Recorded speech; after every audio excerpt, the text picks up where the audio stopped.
Oke, halo semuanya, balik lagi sama gue Denzel. Di video kali ini ada penonton yang ngusulin untuk bahas tentang insecure.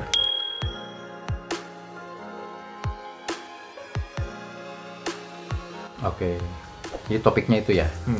Jadi begini kan, di video singkat ini mungkin Papi nggak bisa jelasin detail, tapi intinya begini, kecemasan di dalam, maksudnya di diri seseorang itu sesuatu hal yang wajar, apalagi kita menghadapi suatu momen tertentu atau event tertentu. Misal mau menghadapi ujian atau ada tugas untuk pidato di depan kelas, atau kita ngomong di hadapan orang banyak, pasti itu cemas kan. Ya kalau misalkan Denzel bikin video ini pun kan awal-awal suka ngerasa ada cemas, itu wajar.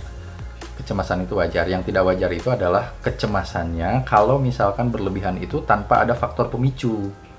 Tiba-tiba kita cemas melena, itu yang masuk ke kategori yang mungkin kalau dalam istilah psikologi itu disorder, anxiety disorder. Tapi kalau cemas terhadap diri sendirinya itu karena ada event tertentu, itu wajar. Yang pertama yang perlu disikapinya adalah gimana caranya supaya kita nggak cemas. Berarti contoh nih, ketika kita menghadapi ujian, contoh ya, Papi kasih contoh. Kalau kita menghadapi ujian pasti cemas, ya wajar. Untuk meredakan kecemasan berarti kita harus punya persiapan yang apa? Matang, yang lebih baik, supaya akhirnya kita bisa percaya diri. Urusan nanti hasilnya gimana, ya itu kan udah jadi takdir ya, tapi kitanya sudah ikhtiar. Ini seperti video-video sebelumnya, omongan Papi itu nyambung nih gitu. Jadi kalau kita mempersiapkan diri, berarti kita harusnya bisa meredakan kecemasan itu. Kemudian tadi di pertanyaan itu kan dia suka cemas pada diri sendiri. Nah, cemas pada diri sendiri itu harusnya dijelaskan lagi pertanyaannya. Cemas pada diri sendiri itu ketika menyangkut hal apa?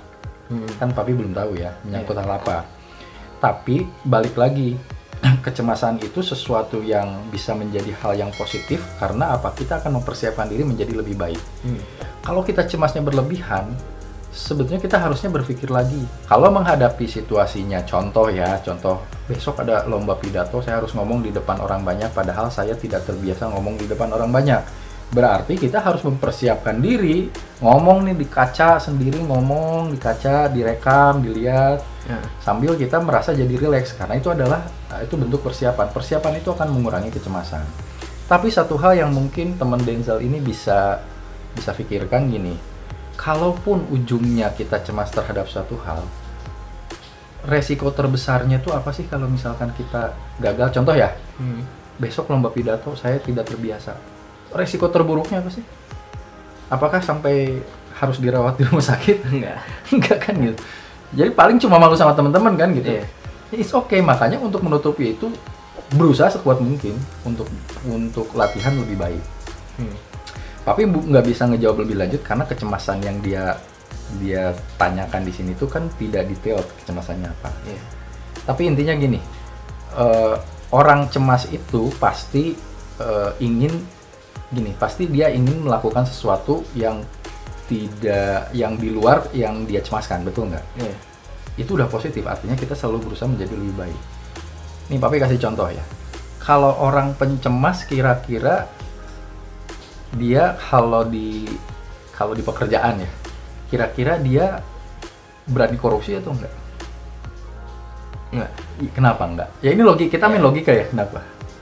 Dia mikir resikonya. Betul, ketangkep lah, ketahuan lah, segala macam. Jadi untuk hal-hal porsi tertentu kecemasan itu perlu.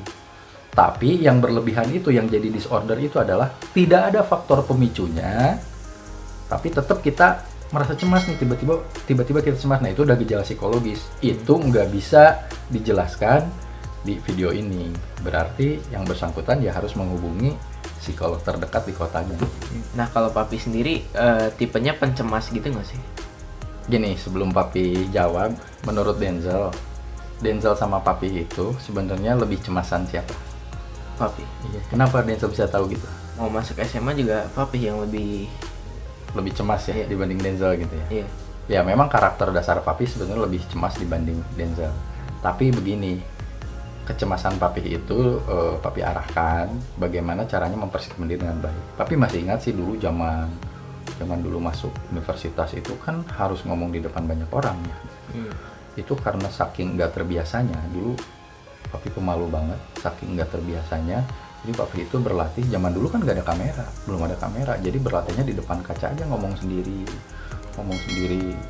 body language-nya itu berjam-jam, hanya untuk ngomong 3 menit tapi berjam-jam diulang berpuluh-puluh kali. Walaupun pas mulai ya keringat dingin sih, tapi itu satu proses yang harus dijalani gitu. Tapi setelah itu ya biasa, nggak cemas karena makin terbiasa. Yaitu salah satu contohnya, kecemasan itu ngomong di depan orang ya. Bisa jadi kecemasan menghadapi ujian, tadi papi udah jelaskan. Kecemasan yang lain misalkan ketemu dengan guru yang misalkan tegas, yang lain sebagainya. Ya tetap ujungnya adalah kita persiapan lebih baik. Yang itu akan mereduksi kecemasan. Yaudah segitu dulu aja buat hari ini. Kalau emang masih mau tahu lebih detail bisa DM aja ke Instagram gue. Oke, sampai ketemu lagi di video-video berikutnya.